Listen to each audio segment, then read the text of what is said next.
Today in the morning we had a maternal case from Malkadaka, and the patient needed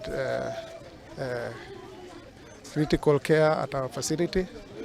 So we involved NRT vehicles who helped us move the patient from Malkadaka to Garbatula.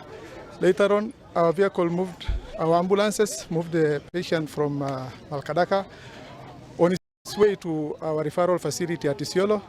But due to the heavy rains that are ongoing, the vehicle could not come through because the roads were submerged with water. So through the effort of our governor, who reached out to the management of Lewa, they helped us in evacuating the patient from Kulamawe to our facility. The patient has arrived. Our medical personnel have looked at her, and we are happy to report that the patient has arrived while stable. And we want to say thank you to the management of both Lewa Dams and NRT for their support. My name is Dr. Hussein Abdi Mahmoud, the medical superintendent for Isiolo County Referral Hospital.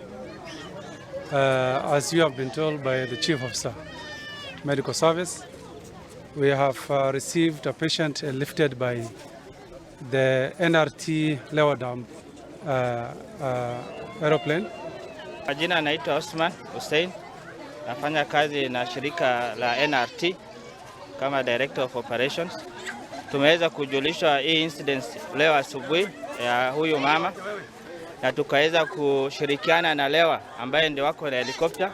Ndio tumeweza through captain wetu ambaye ni bwana Captain Ndirango Mwangi ambaye tumeweza kwenda naye